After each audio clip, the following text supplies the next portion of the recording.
Ia. Ia vi ele tu nei tai fo o te tonu ia Samoa ua o foi te taimi a mata i ta fa so ma sa do nei tai au a so lua te tasi e fa pena la won tu na to foi nei fa so te tonu la o tai tonu nei au no ta u po sa no mata mo fie ia vi ia le tua o te tonu ai le mata ina fa so nei tai au ia se fa mo se ta tu talo ia vi ia o lo matu tu e nei aso o matu ia foi nei ava no ta u se ava no wa fa ava no ina le tua ia fa pena i ona matu fa so matu tu fa ia la ia o fionga matu wala aulo matu tama ai ri amataina nei po kalame ia matu wala au nganga pa ia lo matu so son sili talo foi matu ina tu o me fa ngaluenga i nei ta au fa ngai na yo maola i nei aso le tu mo matanga haleluya fai mau malava o la upu le nei aso talo foi tu ina tu Samoa yo wa au le nei tai au le tu se fa manuia ila na fa longo tala foi talinga ma mata lona loto le tu e fa pula ina i fa pena o da langoda la upu le nei aso o fe lava o mau mai se tasi le nei fa so le nei tai au o mato wala au tamai le nei tai au fa manuia atu ia te ia le nei aso ia fa pena na mata a mata o le nei fa soa ia fa ai u ia te o lo mato tua ia tele so wi ina le nei aso ono lo sua fa Yesu amen amen ia vi ele tua te tonu ia na fo ua i lunga ina ia le tatu si fai tau o le Lukas 5 o lon fai pe valu sfulu ia asa ngaso solo tu lava ngai lalo le fai upula ila lo to tatus fai tau yo ta tonu nei tai au ia ta lo fa tu le malu ta to tonu Samoa i fa pe fo ia au na tofia le tu le nei tai au ia le ngata fo i leo nai tu a sina ia o se o ta to tonu ia fa ta lo fa tu ia to ia fe fo i o le ta la vo le tama martine le nei tai au ia o fe ngaluenga po alava so tuto ia le nei aso ia o atu le au fatalofa ala po kala me ia to ile nei aso e ala le swafa manu malo Yesu Keriso ia fatalofa foi nei i mauta ngase o fa penau na lanto mo mai le nei fa so ia to i lo moenga ia po e va ai ange le TV ia o lo mai le nei fa so ia fatalofa tu ia to i le swafa Yesu ia le tu nei ta fo ia pas esse não sau noanga neta e awa ia tai pasta ia ivi foi to e fono happy ia tu samlau sau noanga matong fi neta e au ia to e fatalo fatu e foi le pa ia male malu se da to no ia o fa penao na mau mai le foi por kalame ia solua tetas ia to e fatalo fatu e la male nga fa olo male nga fi tele ia ina wata to e mau foi nei ava loa mau lunga wa fo infa pu mai le tu lo to se fo ma so mata gola ia ta to te tala noa i pe ma fe tu fa i pe ia e ala ina lopu ia ma lo so fo manuia ma lo le ta wai e el manatu ma te tu lunga o ta po ia Samoa ia o lo manuia ai ia faiva o alo ma tama fa na o se ta to no o Samoa ia wala tala inga o tala lei ia ole malo ni tua ta fa ela ma nga fa walo ia e nei ta fo ia ila ta po inga fa ta fa fo ile o fa nga lo to fi le tua o lo fa pena na fa ile malu ia i tu e fi ha te o nei ia me se tu lo inga o mo nei le rangi o fe se tafa o e au mawai ona o le tala inga o le tala lei o le malo le tua ia fatalo fatu ia te ori tangata o le tua malo faritua ia ile nei i tu lao le aso malo le o sai malo le fatu toa ia ile ngā luanga le tua o le tatalo ia maupea ia loto soifua malo loina ia awala marfenga ia i feau ia mala ngā luanga le tua ia alofafo le tua ia mauala tautou fafa le tua ia wala wa ia le fafanga ina ma ia ole lafu ma moe ia ar tātou ali o Yesu Keriso ia le ngata foi leo wau mapaanga grupo Kingdom TV channel a inga o fia pea e turi mata ia pea nei por kalame ia wala se fa malostino fale nganga ia e tā oso ina elo to se fua i maso mato foi ola ia i le aso ma le aso ia malole se fu manuia ni tu la aso le ngata foi leo tino Keriso le au paia o le au kerisiano o le au tua o le au pele i nei tai au fo Hallelujah. Whamarol talo o la tau te talo ia leo lo o manui ai whaiva o alo matamas whanau o sa moa i lea tafa ma lea tafa ia i lea o ngā tupulanga o tātou iei leo o tātou iei i mea tau technology o whelava o awina tuai lea tunu ma lea tunu ia whiau ole upo le malo le tua ia whaftai o no leia wano le lei o tā pena i le tua ia o whatau nuu ai ia le tala inga o le tala lei o lona malo ia le nei whaia o ngā tupulanga o tātou iai ia malo so i manuia malo langi ma ia tālofa lava sa moa ia i le nei tū lao reaso ma le ngā whaloalo pasta ia le tua ia o tatonu ia o le naua lunga foi nale ta autor nei aso o le tupe na le loi le vai o yo le tupe na le loa pas e ma fai foi langa ka rua ko le autor le fa pe o balai le so o tu la lon ta o punga o le atali fa mo o ia aleluia ia le tua ia seita a batala fai tau ni ta ia fa nga so solo to ngai la lo ile mai pui la Praise the Lord. Il sinta puna son ya. Ora fai pula Walu foi pusfulu, ta fai Walu foi pusfulu, ia. Oia foi le fine ana tupe fu ma fulu. A fai le loia te ia le tastupe.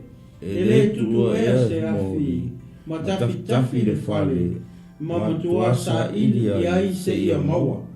A maua ua whapoto ai lea o ana uo mai tua oi maia. Ua whai atu, ia tātou ori ia. A wau o mauari tupe na le loa ia te au. O te whai atu ia te o tōu. Ua whapere ori lumo a ngelu o le atua. Ona o le tangata sala te toa tasi ua salamo. Ia ia le tua. Hallelujah.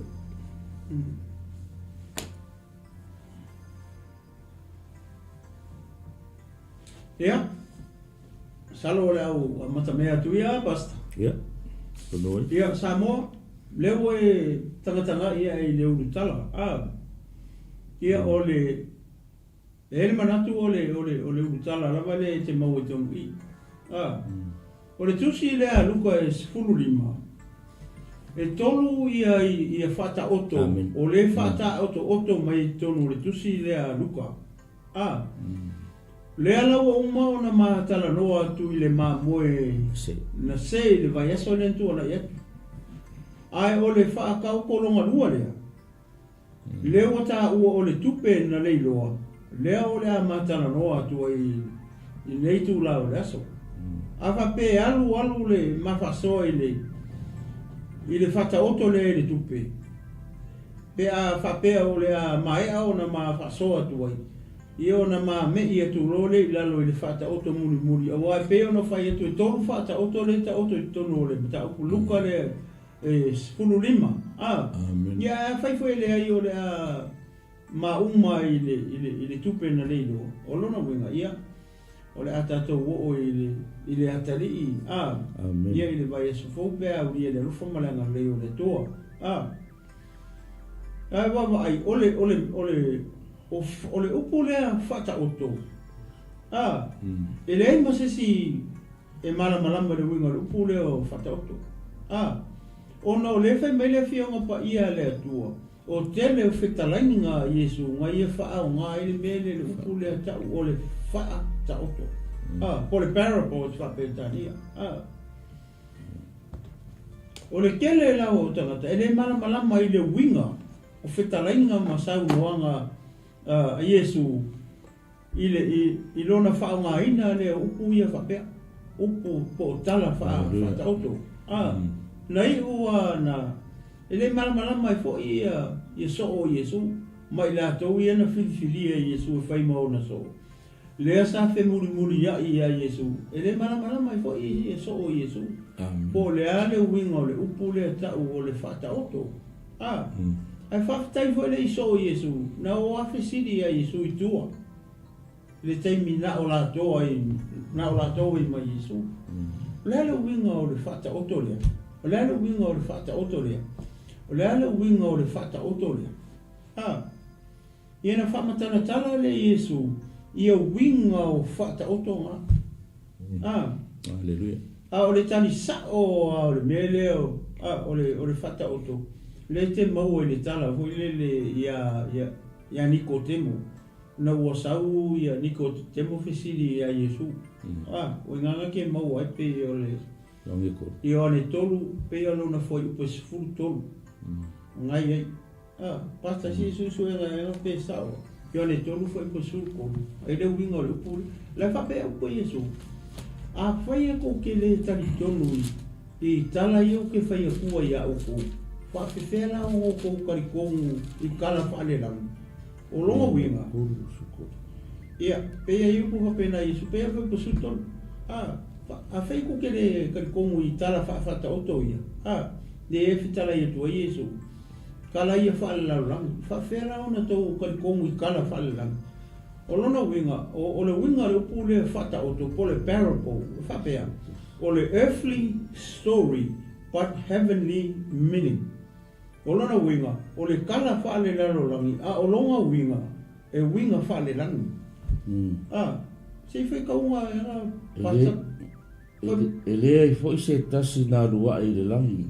na o ia na ruifo mai le lang o le atali i lea o le tangata koe pua fia pas o lo i le lang suko i pe sulua sulua fa fe un ko karikongu fai wo o to fai atu to mea le fai wo o fai atu o to mea o i le lalulangi ai reta tonu mai o to pe fa pe feo no o to tonu pe a fai atu o to i mea o i le lang amen nga kongua no le winga kongua nga le upu parable o le fata oto fai ko ke le karikongu i upu ia koe fai ako ia ke o kou le lalulangi ni fa fera o kou karikongu i mea rai le langi so it means o le parable it's an earthly story but heavenly meaning o upu ia e kaukala Yesu le lalulangi le kingo o longa winga e winga whalangi o le merea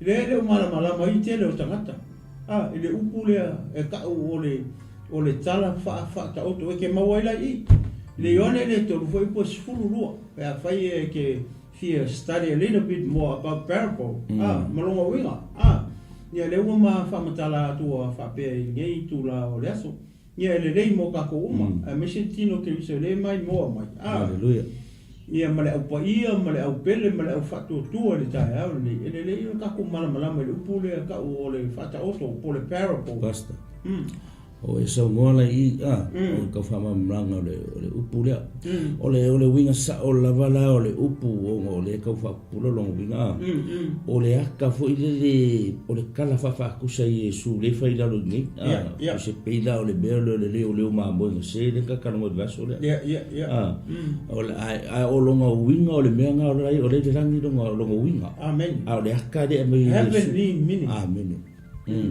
kikilo fai uma o parable ye ko kikilo la me la fai they are having parties hallelujah o longa winga o le se fonga ngi le ka ki sa ungi e fai for ka ko paki hallelujah if ele la o ye tupu where in heaven hallelujah pa kikilo e o fata o to kala fa ko mungi ko rure ma ka fai ka ngo ko ri tai au ni pa mai nga mau o le mamo e sa lo foi next door mo kwa oi ka ko fia ka ko paki ai sia le nga lo mamo nga le lo le ko mo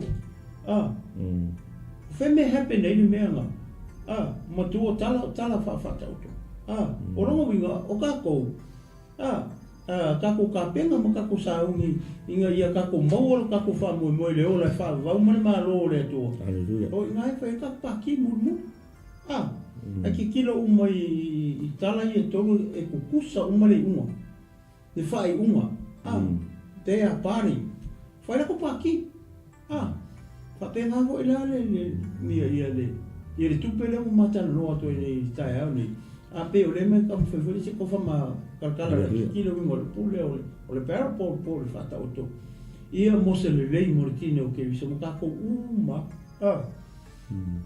ora se me le mate no ma oi ma ki kufa ku ya ko le wingo le pule o le fa ta auto ne sa kelenga ka kala i su yupu i kala ia fa mai se si tu singa fa mai o upu fa kusa po o tala fa ta auto o upu voi fa kusa fa kusa le mele le wo fai le longi just the same when mele la happen le lang hallelujah so le mangai nga o ka ko lo fa kasi ma ka ko mala mala ye ni le me ta o le fa ta auto po le parable ni le ma fa pe atu ma watu mo le maulia yo ne tolu foi po sfulu lo ni kam fa yesu fa ma kala ya Nicodemo wa fa ku yesu ya Nicodemo ya ko fa ga oi ia ele mana mai Nicodemo la mai Nicodemo fa vengo ko o filma ga o lo kinga o mo ku o ko inga o le ma fo le tino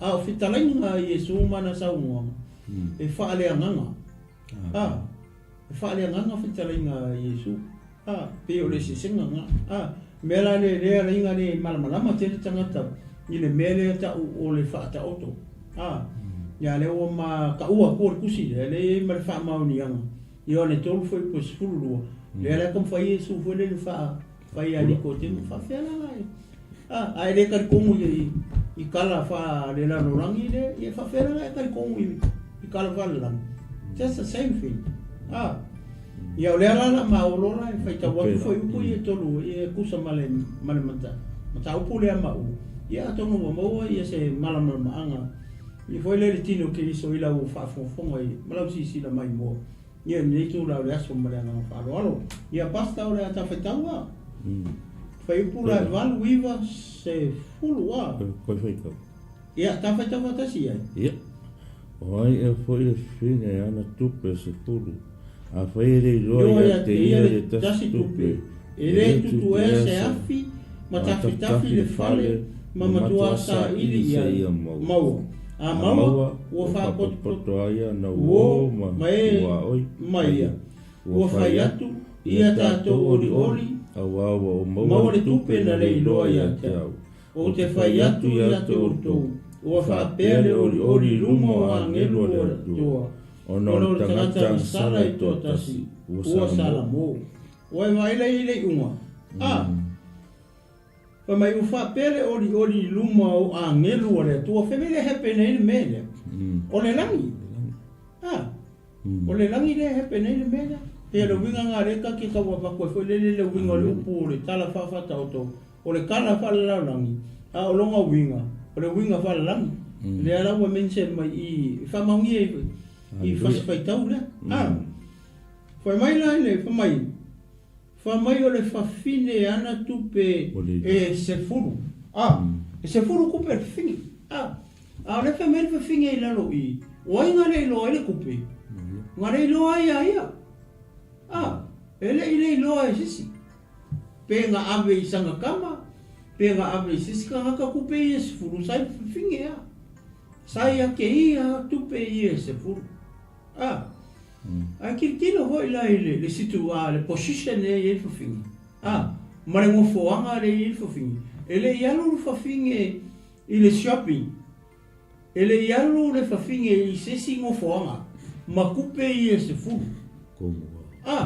o fea le merenga i le fo fingi manga kupe sai ngofo ai kongoro ngofale sai ngofo manga kupe lo ngofale o lona winga ya kangia mai e pe o to inga kanga ka voi le kama voi lima mau me o kupi ele fie manga e alu shopping mangia kupe ke wala ko e fe ka o marko inga mai sa mo ke mai mau ko si lus fulu Pe fe kau ia ku mar fai fe aula li foi o alo ko ile siru sfuru. Pe aka ko ma fa le ile tala li fa finge. O fa finge le ia lu se mer finge mo kupe. Ngofo ma ia lo fale nga kupe. Ale ngofo ma nga kupe le fale. Ia mare loa ia yo ngari ma nga kupe. Ka ko kele loa po o le mea nga pau le kupe. Po le mea nga ku i se penga nga ngare finge i lalo o le papa. Al waku ko sui mai ko sui le si ku nga. Ia ngalo ai le si kala. Le si kupe. O le mea le wa ti va va i le tal. O le kupe al finge nga le loa. O fele nga le loa le kupe finge. Ele loa shopping center. Ele loa i or fel finga lunga. Ele loa i lungo le wala. O fele nga le loa. Nga le loa i ko kongo longa fale. Ka tatou nofo la mo tatou mafo faule le mele o kupu i. Ese mana mangai. Mangai fa tupu monatu.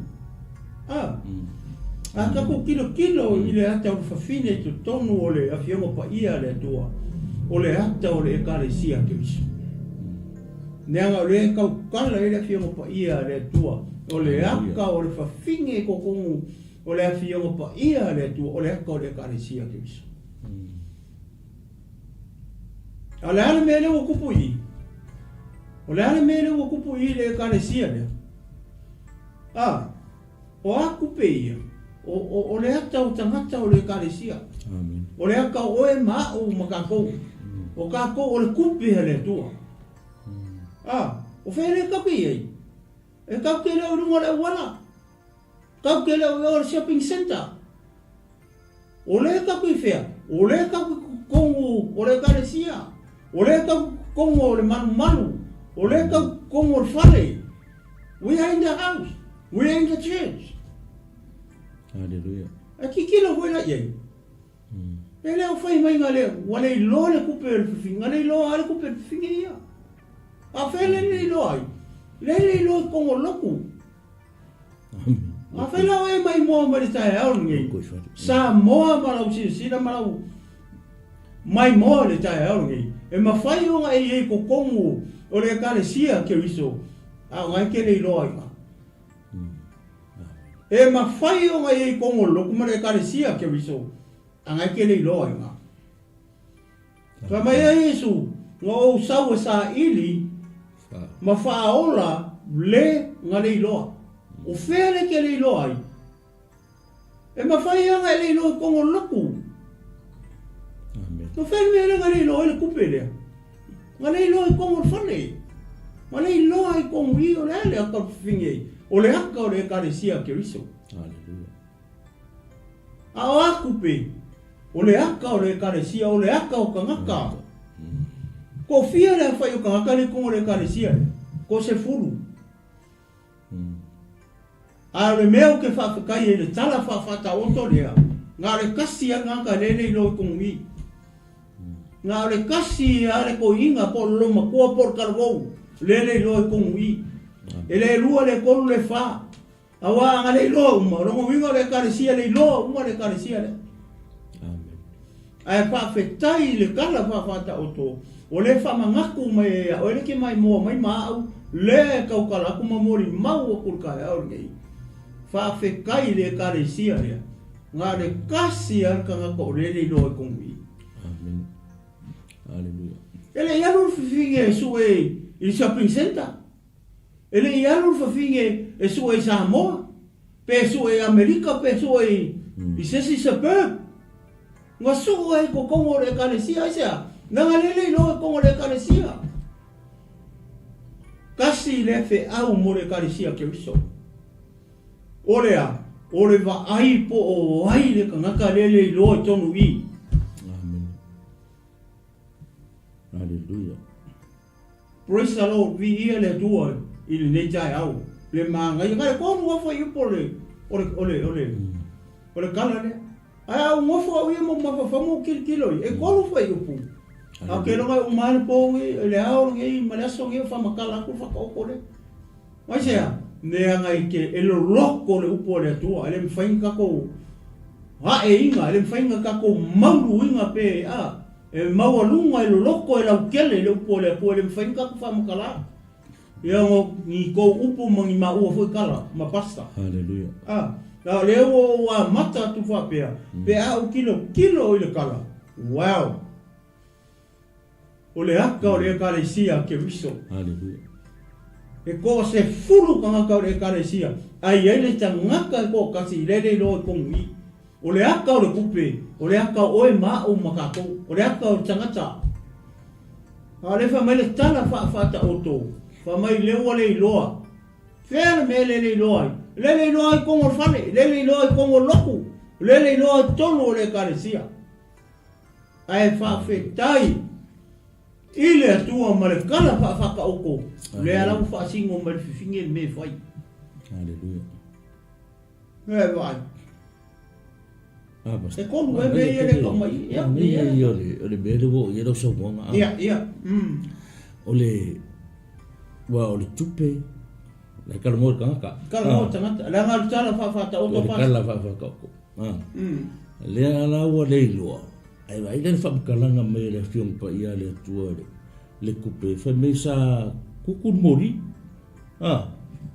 e su e ole me nga no fa bere nga no fa le la o ko fa ia sa mo ia nga wa ma mai nga wa el manga ya la bere wo e lo so ole le lo le kupe i le fa finge ai le fa merkal kuspa sa matuasa ilia se mo e pe mar fo ringo cara dia i le ma moere nga se ringa kan mo do aso dia amen o le winga le upuleo ki fa ka wa fa ma fa ka ni o le upulo sa ili se ia mo e lo ala ile haka ma le ngai ngoinga finge kukun mo ni ai fa me ma kuasa ili se ia mo kafi vale su e lunga ver su enga pe la i le ke ka mo buen pasta le ke le o fe au le me ko corbere i le ngai ngoinga le fai kukul mo ri kafi vale ko sa mo fa puma matuasa ili ina ia mau se ina ia mau o la ka umanga o Yesu Kristo nga makuasa ilia kuasu e Yesu Kristo kako e po ko ia aro ko ve ko via o ngole o le ngai ngoinga le nga fai finge ko ile mere sa makua ku kuar mori ku ku sulu ia tu aya sa idi po fera ye ka penga mare le lo o ngore winga kala e fa pe mare le lo ka le lo a on ka ko le lo le sala e makua le lo e makua le lo o le sala ai o suenga la o le nga buenga nga le fai su ke biso amen ye pe ko haleluya ya wa wela pasta pe ona o fai tu foi amen ole ma ngai o tala le ke uia pe aki kilo ye ole haka ole tangata foi le lo ai kongo loko da ole fa mai ole fa fine ma nga kupe fu o lo winga ole kalesia aku se ku se fulu ka ko le kalesia ale va ai ole lo si o le winga fa mtala nga boe pe o fa yo ele ole lo si mea le nga ele ya lu finge manga kupe se mea o le fa matala mai ya ui ya lo fa le lo ya i al mela manga ye ko le o mo le fa me kasi lo mo winga e kasi ya tangata ko se fulo le kalesia le o le ale lo i kongwi o le ale lo ya i kongwi ale la wo pe wo va ai tu o le ako o le ako o le mela pe fo le mai i tato mafo fo le ko su ia mo io o le lo kongwi o lo bi o le lo kongwi le lo po feo kongwi o to tono le kalesia le ka ki ai se kuro Ole yai. Pat ole mele ma ngai ole mele ya kia. Pe a kilo ye. Pe fo nga sa mo aku pasta. Ole me mo ala le mo fai fi. Ole a. Ole kukul mori. Lua. Wa kafi. Wa kafi umaka peka malalo. Kolu mako isa ili lo le ya mo. Olo winga. E mau ai ko kongi. Ole ai ko kongi. Alan mele mo kupu. Ole le lo kongi. Le lo po feo kongi le lo an. Wa le pe fori pe lo fai ka wo ko le fine. Wa le ato. Ole akale I foi le la wa ai foi le wa ai fa le kare sia.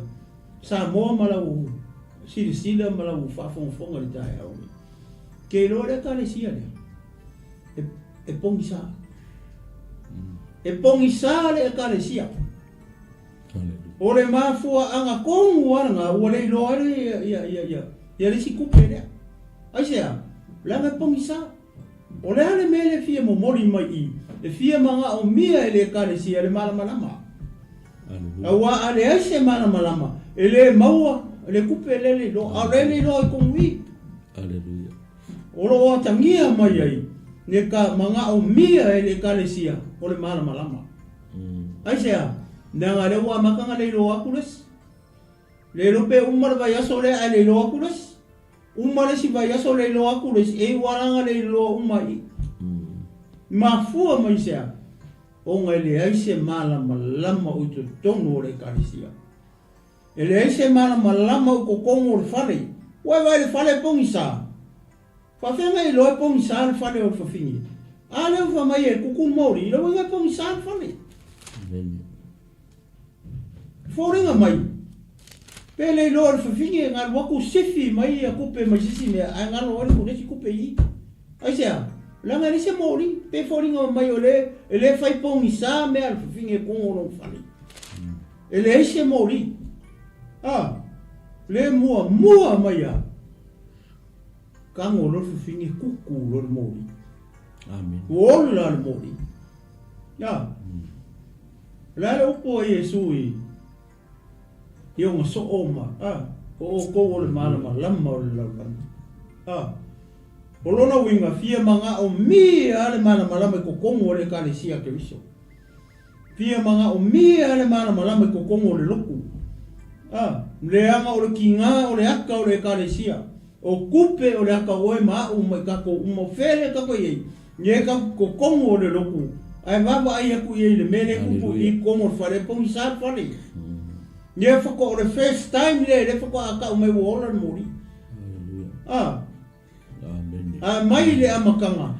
Se o ngale lo le kupe. Ele ka o mai fa pesa ola se mori ma pe ola ma pe. Olo winga ka ngia mai sa pe mai ar mori le amakanga. Le fa ko ola le o mori I nga wa so e la le kupe kasi le o le lo. Ye vai le ola mori. Ai le lo la pa po fe me la ye. Le fa mai wa kafi tolo. Oe ngai I vai ka ngaka le o le lo le to kongu I. O ai e fai nga ruenga nga kafi kongo fare. Oe maka ko wi e ko iwa. Ai sea ka ko wi e le o le lo. Aleluia. Oe kafi fare. O ka ko e manga o mia e ko iwa le. Yo ka ko kafi le fare po fe o I ka ko uso le lo I. Le fai mai e tolu wai me fa mai e mako isa ilia ia maua. Ifia I ko kongu le kalesia, ko kongu le fale le ka ko ye. Le lo le ka ko uso le ko kasi. Ko anga kafi. Ko anga kafi ko anga sue. E sue o ka ko maua. Aleluia. Ka ko maua lo. Ne ala fa me fa le foi pule. Ya. Ka ko paki lo. Vai a ko next door. Kar faili. Fai mangi sangwisi mangi. Kar faili. Ola kupe ngare lo le wo mau. Mau fe ele mau siapi. mau e fe mau ai kongui ngale loi ko kongui ai sian me ngale loi kongui la sa pong isa ngala ngale lo ngor pong isa le ala o susulu mai ai le malama le walaki le ko e mau aku o le ola kongui walaki le lo e shopping center laki le lo e wala laki le lo e sisi me ngale lo ai kongui ola siaka mo ka ko ke leo le akare ia o inga ka ko tonu o le akare sia ke iso wa ai pe ke le o le lo to tonu o le akare sia ke iso pa pega ko ia ke ka kala na ba u ia te ya o inga ia ia awangi o le lo po le iso le awangi o le lo por kinga le awangi o le loa por kalavong lea o lewa ngai kukongo o le karesia ke riso ale emo enga o le loa i haleluya ia pasta pe o la u wale te le ngai vai ngai ke lo ngai umar kama ka upu i pu i tolu vi ia le tua ke leo le o ngare mo ka ko le ke sia no tu la haleluya malo pasta ma ni ke de vero o i lo so mo mangi ke le mere na ta wa va pe no wa le lore ko pe o nga kuku lo la yo mori ia wa man ko fela kal go mertu sila yo ne la mo miel mala malama su amen ele pongsa o le pongsa fali io e pongsa fali amen e mo miel le mala malama su ele le kupele le no amen akana go fela mamlama yo me yesu yo mamlam ia ku se yo ne maka mai ai ia la kana me yo ne yo malama la amen ole sai dinga la e mo mia fo le malama so se me pe fo la ole vere kana go le lo le tupe ole aka umaria ole le lo ka ko volanga ka ko nganga ile ang sala ai ole mana malama o Yesu ke visunga o mai aka ko haleluya masulungi ai ka ko mai do ko ile mera ke fa punga masulungi ai o ka ko volanga ma fa penga o ka mai ka ko longa mana malama amen e o mai na ile mana malama o mo o Yesu ke visunga amen e fa penga mana le ka ole lalo langi pomisa o laeta tu te o lai le ko ke le lo ai a le sai dinga le e mo mi ai le mala o ile mala o Yesu le mala e mo mi le mala le sei mo wai po fer me le ke fa punga mai a fer me le ke le lo ai a fer me le la ve ai le mala amen o le la e mo mi ai Yesu ke so malona mala ngai ko ya mai ai lo nganga mau ai ka ko amen ma ka mai o ta tu tanga te le tu e o su nga na le pe yo mo fa ya ko ese ma nga yo le me nga ka ngo o wa le fa ma kala mai ko mo le fale o le loko I fale o le su e ai e langa I lunga me wa le fa metala tu sto ia matua sa I yo lai fa ka kafi ai se e au ma fa pe se su e po fea le kupe po fea le me le lo ai le kanga karea amen e makua e ka uma I ma mai le ata I ka ko e makua fa ko anga fa inga ruanga le tu so amen e le fa ha kum di manga amen e makua ku wa o I le ruanga le tu amen I le fa inga le su enga le anga e makua su e fa ma amen a ke kilo foi na I le sa idinga Yesu ke visu ya e de o mala mai da fa fonga sa mo e le o fa fonga foi a fion pa ya le tu le sa idinga Yesu ke visu o ar sa ko amen sa makua kinga inga le mu kingi o le la aluaku yukai sau I Samaria aluange I Kapernaum ole winga ola ukala le saidinga lea ole kupe ngare lo Amen. Le suenga o kanga ka de ro. Ai ngenga suenga. Wi for sa tau. Amen. O le winga langa lo kalanga pe au mai i lo ma o ka ya ni. Le ka o le upu le fa ka o Yesu. Le fa ta o to le fa Yesu. Amen. Ma fa mai Yesu se ia sa ili se ia matua sa ili ia maua. Longo winga e ka o mai i e makua fa ko anga o su enga ku pera. Mai mo mia i de mala malama o Yesu ke viso. Amen. E mo mia Yesu ke viso le olanga o kaka. Lea la ua. Lea la fa makala mai Yesu fa ko ko fa ku sa Yesu ko ngor fa. Le fo finge de mala ku pere de ro. Mar su enga ku pere su e. Kwa fa ko anga de. A ole kaimi la ua maua manga kua e iaire mea lai le loko ka kare su ea. E manga o fa a kor ku pera na le ku pere misi. Le sioki be. O le ala manga o ya a kor mea le ole haka foi le. Ole fina ngalo le o Yesu Kristo. Amen. E le manga o e fango sisi. Se nganga skasi. Praise the Lord. Amen. Le ala su e ia mua. Amen. Le o a kor ku pe. Le fai kau ko le o a ko. Le siok su e mai. Le su e nga su e. Fai merkana ku spa ia. Se matuasa ili se ia mau. Ole hakanga. Ole finga ngalo nga ole tu e ka ko. Amen. Ole finga ngalo nga Yesu ke so nga ia awangi ia. Ni fango setas. Amen. Ai mau ia le ola fa va. Ole su enga la lo fe ko uya. Ile matuasa ili. E Yesu o ka ko. Amen. Le ala ya. Al fai mai la e fa fia inga le finga ngalo. Inga ua maua. Bas. Ua maua le ga le lo. Ka ngoku lo au mai wa ko ro. Lango le finga ngalo le ya awa ngi fano setas. Kasia sia nga. Le foi fa funga mai sa. Amen. Le ala wa ko ku pe. Al wi folo. Bala au ku au. Amen. Alwa ku ngale la inga ngale. O mai. Wala au nga wo. Asa me o fa yele me. Langa yele me le ko ngoro ko mo kwa fia. Wa mau ar ku pere no sue. Wa mau ar kanga. Amen. Ole nganga foi le ngale lo. Le la ma kwa ori ale lo. Langa ori fina ngalo nga ori ali. Inga ya o ni fango ses. Amen. Ole ala mai ka ko paki. Paki de ila ya. Langa i paki de le.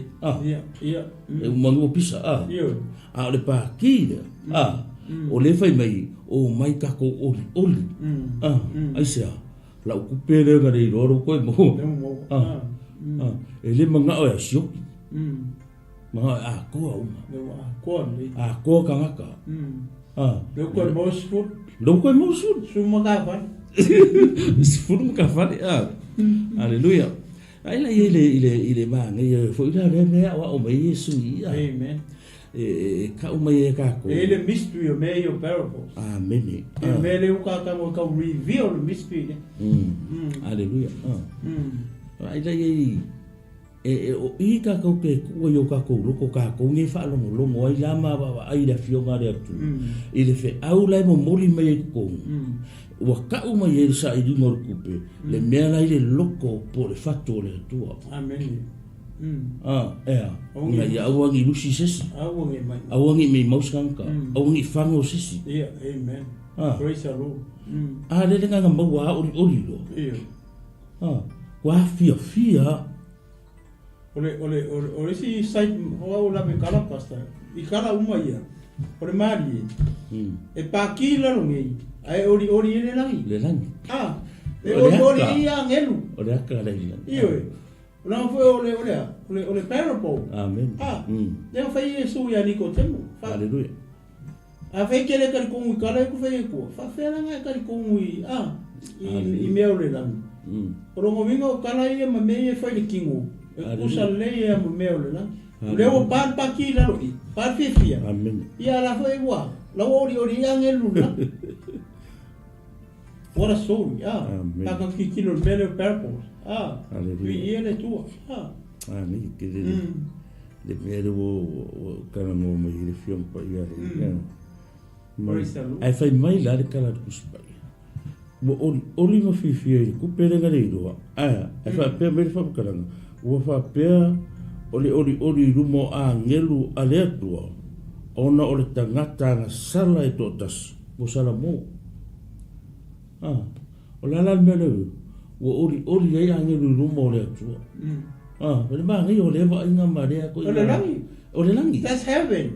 Le mea na kupu ile langi. O ngole nganga le usala mo ka ngaka le usala mo fo i lalo ngai. Lalo ngai. Kau ke mau o le nganga i lalo ngai. Amen. Sala mo. Sau ko kongo fale le. Hallelujah. Wai paki. Ya ori angelua. I lumo le ko le la. Ole akala le mo o. Ole akanga ngawa mo o sala mo. Amen. Amen. Na nga sa wele ko nga. Na mo fai mai ele fio ma. Sala mo, kan sala mo. Ka nga ka de sala mo. Ai ka okasia. Ai kele a ngelu la fi lang sala mo. Amen. Kaka ko kas. Kaka ko kas. O angeli la o ngelu la ngelu fa mai mango angelu la. O no wi. Fi le mero. Ya, kaka ko kas. Le nganga le. Le mo mo la lo. Lo mo la lo. Le mo ko ngor fali. Amen. Fai paki, fai fia. Ia ori le mango angelu lumo le ku aisia. O ngore nganga le. Lewa salmo. Hallelujah. Lewa salmo lewa sa. Hallelujah. O le mea la le fai lo Yesu. Wa ele unga kia me Yesu le mea le kupu. Ma fai lo me Yesu le figa ngalo. O lonta ma le lang. Ele ku le lang. O le mea le manga o ele tua. Awangi fango sesi. Amen. Su ya maua. Ori fia aja. Bo fa fia inga figa ngalo le tua aja. Le kakare wa mo. Lo sala mo. Le wo fo I mai le ni. Ma ngia kere ni fi au. Fa fonga mai fo sa mo ka mo fa pigi ya si awala fa fringo fi. Amen. Ma ngia kere ni fi au mo moli atu ile. Le ngi kara le ai Yesu ke so ise nganga wa se. Fa peo e fa fonga mai wa mau fo ile amen. Wa sau ya Yesu ke mau ai le ola. Ma ngai ngi fe au mo tatu sa mo ai basta. Ya, le o ngor ka kai ya le tu. Ma ngai ke ngi fe au tu pe na le lo da le lo. Sa ili ya su e ya mo awa fo fonga mai la sa mo. O le fina ngalo ngao le tu ya ka ko. Amen. O le menga nga inga lofa mai le atua de la langi ma au mailo nga kali pele to tasi ina ia awangi famoses ai mo ia le ola e fa. Amen. O le finga ngano na le ole atua de la langi ia ola de la langi. Amen. E o aska nga kaskokas. Ele finga ngano le atua e fa. Hallelujah. A pela o kaunga sau ia Yesu. Wa kaunga na fua ina salamo ye sau ya Yesu. Mangule ile avango fo yo mo kai. Ola wa le kala. Wa yo fa veren ku sa mori pasta. Kalo fai pasi denga ve. Ya da wo ku ngai da nga. Ole winga ola kana fa ku fo nga bisa mo ole avanno. Le mo kai mingi.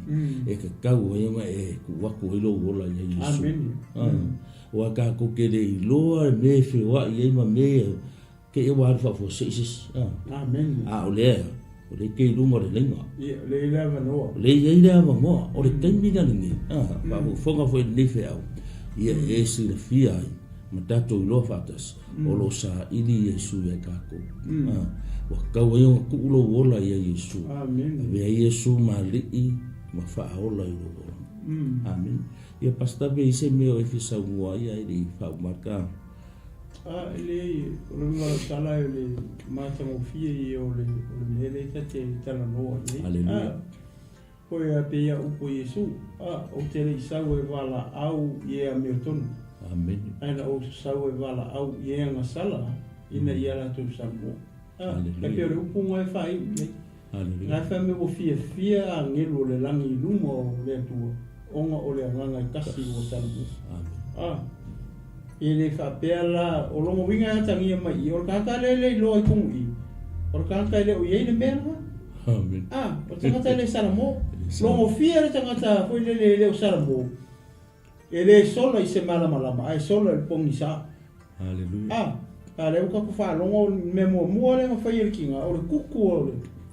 O le la mepe fa malama ai. A fa la le te fa mai Yesu o to o malama o la. O longa winga o kako e ka kau o susulu aku lo kako malama e kako uso lele loa. Amen. Inga ia maua, inga ia saurola i kong. Hallelujah. Inga ia faulainga. Inga ia salamo. Hallelujah. Inga ia oli ia ngelu langi. Hallelujah. Ina ua salamo ia masau i tato i faolo Yesu. Ia pe Paulo se au papu pasta. Maka mo fie kele ia le. Fata auto le ka. Kana no ni tu la so mala no faolo. Pe pasta.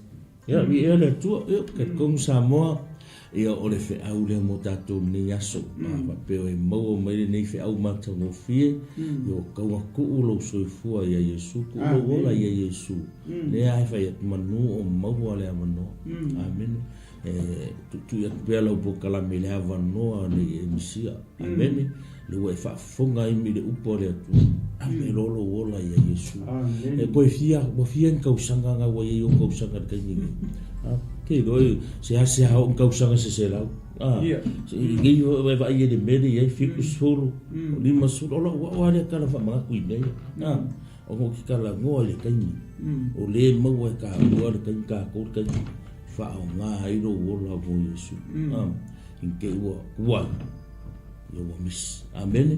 Ya le tu ma ya le fa mar sia ni yaso ya taito luina ma o ile ni yaso ya le opo la fion pa ya le tu man tua o le tupe na le lo ni le swafo Yesu.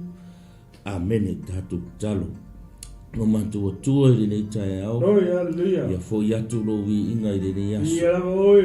Ia lo suafa pa manuina o ile ni tai au. Fa fitai nga pa ia ila usua. Ia o tia o mata nga si tia lo suafa le tu. Wala au ile ni tai au. Wa umo na lulu ina la upu ile ni yaso. Fa manuia ile fa fufonga lo watu. Wai se nganga wale loa o ngona mai le nei upu le nei aso tama pa yatu lo lava mana tai ya yatu ya tia pa yatu lo nganga fisoso ya te oe lo lava vi inga pa manuia ya sa mo le nei aso tu te faiva le atu ya matu to e feidoa ira solua sau pa tu sai maro fina ngalo ia tele so vi inga le ya se ngano se upu sala o le nei aso le tusa malau fa fonga fa ma ngalo i ma ua le toto Yesu Keriso ia te oe lo lava vi inga le nei aso nei e o i le fa vavau ono le suafa manu malo Yesu o matalo wala au tuai. Amen. Amen. Amen.